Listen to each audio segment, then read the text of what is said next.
Rated T for teen. What's up, guys? Nevin Dravinsky, producer on UFC Undisputed 2010, coming to you from the famed Black House Gym in Los Angeles, California. I'm joined today by Mark Lehman, one of the premier MMA coaches in the world, as well as your coach in the upcoming UFC 2010 Career Mode. Thank you for being here. Thanks for having me. Pleasure.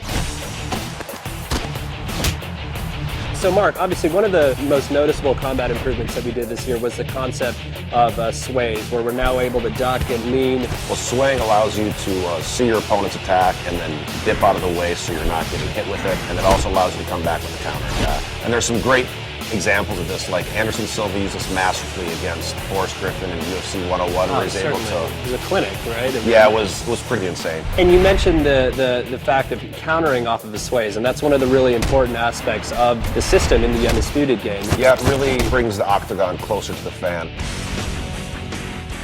Cage position is a really important aspect of mixed martial arts. It's huge because basically you have a foreign object that's 90 degrees.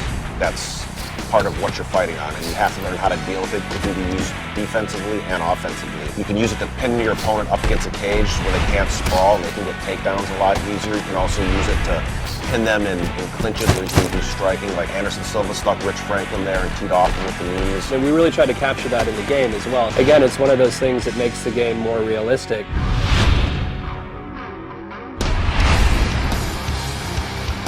And Mark, you know, one of the things that I'm most pleased with in terms of improvements that went into the 2010 product was the submission system. You know, last year in 2009, we had this very sort of static state of animations where, you know, there'd be this initiation of a submission. Enough of your technical bullshit. All right. Basically what happened, I got to play the game, and it's awesome.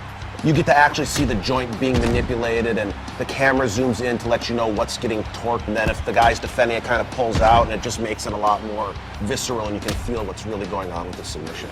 Other submissions that have gone in there, I mean, we just saw Paulo Thiago finish off Mike Swick with the Darce. I mean, we have the omoplata, the gogoplata. They're basically making stuff up. Totally. One other thing I noticed when I was playing the game is that you can transition from submissions. What did you call that Well, stuff? so we call that submission switching. Say you're going for a Kimura, for example. Performing a submission switch will allow them to, say, switch from the Kimura to then go for an armbar. I know you guys added some new back positions, and it looks really good, where I can start to tee off like Matt Hughes did to hoist Gracie, and looked great. So you've just seen an example of a couple of the new combat improvements, including the sways that have gone into UFC 2010 Undisputed. For the full interview, go to community.ufcundisputed.com.